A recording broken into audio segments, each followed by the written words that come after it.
Hey, I'm Five, and we're going to be looking at how to wall climb with Wrecking Ball.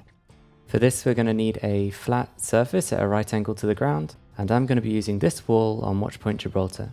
By moving towards the wall and jumping at the right time, we can climb up it much higher than we could just jumping alone.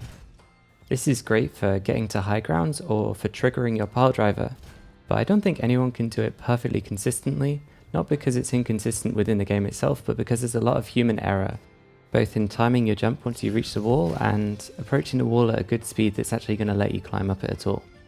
I actually don't use default key bindings even though I'm showing them here. I just wanted to have the default binds on screen so that you have some kind of reference material when you're trying to learn this.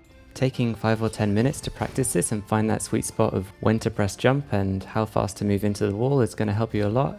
And I'm recommending this wall over more sloped ones like you might find on Temple of Anubis or Hanamura, because it's a lot less forgiving and you're not going to be rewarded for poor execution. By all means, if you're struggling, you could go to those maps just to get that kick of knowing that you can do it and then come back to this wall and really get your timings down. A lot of the climbable things you're going to come across might not be this simple though. Once you're comfortable pulling this off, you're going to start noticing just how many ridges and ledges there are in this game that interrupt what you're trying to do. And this is where we can start using our S key to back away from the wall that we've been climbing and then chain in a pile driver to get that additional height.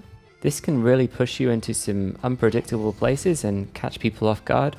And we can even apply it to players themselves, which I call player climbing. This can be a good way to get height for a minefield if you want to pile drive, and it's also a good way to just sneak in that extra damage if you've run out of bullets, or want to deal some damage to someone without having to use your grapple. And finally, a corner climb is maybe the easiest type of climb, which is just where two walls meet. You can climb really easily in that seam. There are a ton of places you can do these, and I tend to favour going for these over normal wall climbs just because they're a lot more consistent for me.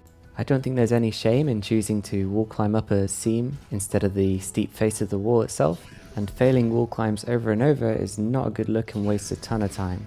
I'm just going to share my key bindings quickly because they are quite different to the ones I was using in this video. I always jump with mouse wheel up or down, and I have spacebar bound to a sort of brake pedal that I use to slow myself down, and I find that useful for wall climbs because it lets me tap S effectively without actually moving my finger away from the W key, so I can go between pressing S and W a lot faster by using my spacebar instead. If you are struggling with walls, you could try this brake pedal S thing, or just try tapping S as you approach the wall to slow yourself down a bit more. But for the most part, I think this is really just something you're going to get a feel for over time.